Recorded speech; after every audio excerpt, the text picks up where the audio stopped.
candidate to be bullied is the soft-spoken person, is that introvert, is that person that's unsure of themselves.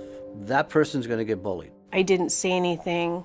I let them kind of get away with murder, so to speak, you know, and I would kind of withdraw and go into my own shell. You know, it was a constant barrage of comments, you know, and there really wasn't a whole lot of getting away from it. You're dependent on these people to take care of you, and all they're trying to do is make you look like an ass. It could have been anything, you know. It could have been the type of music I listened to. It could have been anything, and that's, you know, my experience with other crews. It was just you were different, and they saw something unique about you, and that was what made you the target.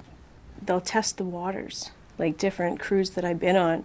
You know who the bully is, you know.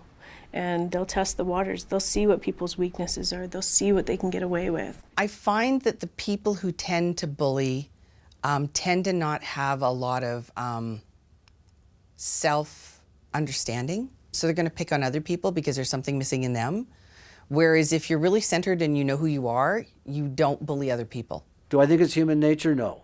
I think it's a dysfunctional learned behavior that we get, and we don't know how to get out of it some days. I was working on a job with a guy who was really a bit of a bully, and I discovered after the fact that he had had a speech impediment when he was a kid, he'd gotten bullied as a kid, so he had been paying it back.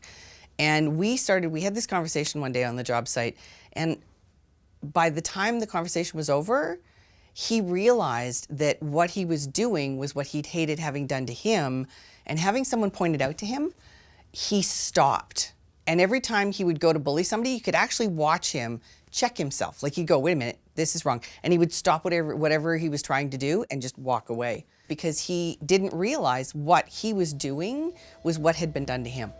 Some people, they don't maybe even know they're doing it until you bring it up. And I think by keeping quiet, it adds to the bullying. It has to be brought up. And then when you bring it up, those people have to know how to deal with it. It's not a slap in the face or it's not an ego, it's just not how you treat people.